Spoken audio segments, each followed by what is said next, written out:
কিসের জন্য হাত মেলাবো?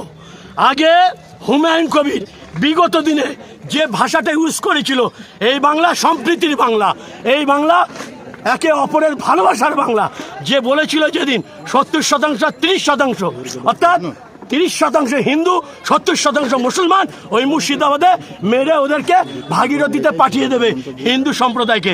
যতদিন না এই কথা হুমায়ুন কবির উইথড্রল করবে, ততদিন নওশাদ সিদ্দিকী ভাইজান বলে দিয়েছে আমাদের সঙ্গে কোনো রকম আপস্তার থাকবে না। হুমায়ুন কবিরের যদি ব্যাকগ্রাউন্ডও দেখা যায়, তার রাজনৈতিক ব্যাকগ্রাউন্ড যদি দেখা যায়, হুমায়ুন কি করেনি, বিজেপি থেকে আরএসএস থেকে সমস্ত বিষয়েও। আর আজকে যে বাবরি মসজিদ নিয়ে ওকে বহিষ্কার করেছে, এটা একটা নাটক চলছে তৃণমূল আর বিজেপির। এই যে বাইনারি সিস্টেমের মধ্যে নাটক চলছে, দাদা মন্দির করছে, দিদি মন্দির করেছে, আরও মন্দির তৈরি করবে, মুসলমান ভোট হাতছাড়া হয়ে যাচ্ছে, দিদি ওকে কাজে লাগিয়েছে, হুমায়ুন কবিরকে কাজে লাগিয়েছে, এটা ছাড়া কোনো বিষয় নেই। আজকে যখন বাবরি মসজিদ নিয়ে কথা বলছে, বাবরি মসজিদ বানাবে কে? হুমায়ুন, যে রেজিনগরের বিধায়ক হুমায়ুন কবির। যখন বাবরি মসজিদ ভেঙেছিল এই বিজেপি সরকার, তখন হুমায়ুন কবির কোথায় ছিল? তখন তো তৃণমূলের এমএলএ ছিল, উনি পদে ছিল, তখন একটা রাশ সরিয়েছিল মুখের থেকে। তখন দরদ কোথায় উঠলে উঠেছে এখন না? তখন দরদ কোথায় ছিল? যখন বাবরি মসজিদের উপর আঘাত করা হয়েছিল, বাবরি মসজিদকে শহীদ করে দেওয়া হয়েছিল, সংবিধানকে বুড়ো হাত দেখিয়ে এই বিজেপি সরকার, এই মোদী সরকার, এই নরেন্দ্র মোদী সরকার, এই অমিত শাহ সরকার, তখন তো কথা বলেনি। না মমতা কথা বলেছে, না হুমায়ুন কবির কথা বলেছে, না একটা মুসলিম এমএলএ কথা বলেছে এই বাংলার থেকে। আজকে বাবরি মসজিদ নিয়ে দরদ উঠছে, জানে মুসলিমরা একটু আবেগপ্রবণ, সেই মুসলিমদের আবেগটাকে কাজে লাগানোর জন্য মাননীয় মুখ্যমন্ত্রী মমতা বন্দ্যোপাধ্যায় এবং বিজেপির শুভেন্দু অধিকারী ছক করে ওদের টাকা দিয়ে হুমায়ুন কবিরকে কাজে লাগাচ্ছে মসজিদ ইস্যু করার জন্য। এছাড়া কোনো কিছু নয়। আমি আপনাদের মাধ্যমে বাংলার মানুষকে বলতে চাই, বহিষ্কার করেছে এটাও একটা নাটক, বহিষ্কার তো আরও অনেকবারই করেছে ওই হুমায়ুন কবিরকে। হুমায়ুন কবির দেখেছেন একটা কথা, দিদি ছাড়া কিন্তু চলছে না, বলছে আমি দল গঠন করব, আমি জিতবো, আমি সম্মান পাইনি, জিতে মুখ্যমন্ত্রীর কাছে যাব। বুঝতে পারলেন বিষয়টা?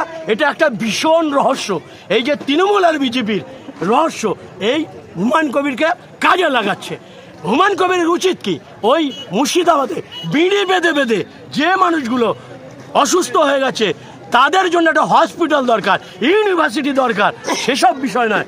মসজিদ মন্দির নিয়ে রাজনীতি হচ্ছে। বলুন তো, মসজিদ মন্দির নিয়ে বেকারত্বের জ্বালা খুঁজবে, মানুষের পেটে ভাত যাবে, বিজনেস হবে ওখানে। বরং যেমন জগন্নাথ মন্দির করেছে বিজনেসের জন্য, এরকম বিজনেস প্ল্যান নিয়ে চলছে। এই যে বাইনারি সিস্টেম, হিন্দু মুসলমানের মধ্যে একটা ডিভাইডেড সৃষ্টি করার চিন্তা ভাবনা করছে। হিন্দুকে আলাদা করো, আদিবাসীকে আলাদা করো, মুসলমানকে আলাদা করো, শক্তি থেকে আলাদা করে দাও। আজকে এই 2026-এ দিদি টলমল করছে মসনদ, সেই মসনদ যেহেতু এই বাংলায় 40% মুসলমান বাস করে, 98% মুসলমান এই মুখ্যমন্ত্রী মমতা বন্দ্যোপাধ্যায়কে ভোট দিয়েছে বলে আজকে রাজ করছে, সেই মসনদ চলে যাচ্ছে। যেহেতু মুসলিম ভোট চলে আসছে, মুসলিমরা আজকে বুঝতে পেরেছে নওশাদ সিদ্দিকী, আব্বাস সিদ্দিকীর নেতৃত্ব, সততা তাদের প্রতি আকর্ষিত হচ্ছে, মানুষ ভিড় করছে পিঁপড়ের শাড়ির মতো। আজকে মুখ্যমন্ত্রী মমতা বন্দ্যোপাধ্যায় বুঝতে পারছে আমার মসনদ আজকে চলে যাবে, মুসলিম ভোট চলে যাচ্ছে, মুসলিমরাই ওনাকে এই রানী করে 14 তলায় বসেছে, আর এই মুসলিমরাই ওই রানীকে আবার 14 তলা থেকে নামিয়ে টাইবিনে ফেলবে। এটা বুঝে গেছে বলেই এরকম ছলচাতুরি বিজেপি তৃণমূল মিলে করছে, তাকে বলির বকরা করছে হুমায়ুন কবিরকে। অতএব বাংলার মানুষ, যারা প্রকৃত মুসলিম মানুষ, তারা এই সমস্ত বিষয়ে মাথা ঘামাবে না। কাজ চাই, কর্মসংস্থান চাই, চাকরি চাই, রুটির ব্যবস্থা চাই, মন্দির মসজিদ যারা ধর্মগুরু আছে তারা ভাববে। ওই হুমায়ুন কবিরের মতো চাচাওয়ালা লোকের কোনো প্রয়োজন নেই বলে আমি মনে করি। আপনাদের মাধ্যমে বাংলার মানুষকে বলতে চাই, নওশাদ সিদ্দিকী যে নেতৃত্ব দিচ্ছে মেনে নেন, আগামী দিন বাংলা সোনার বাংলায় পরিণত হবে। বাংলা বিক্রি করে দিচ্ছে এই মুখ্যমন্ত্রী Mamata Bandyopadhyay.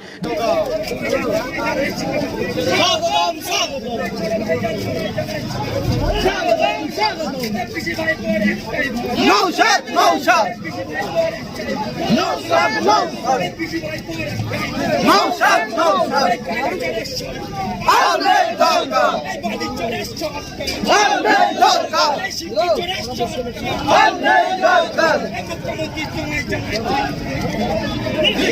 Dikkat.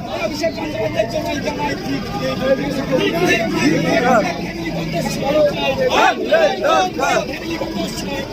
Ahmed Dorka. Ahmed Dorka.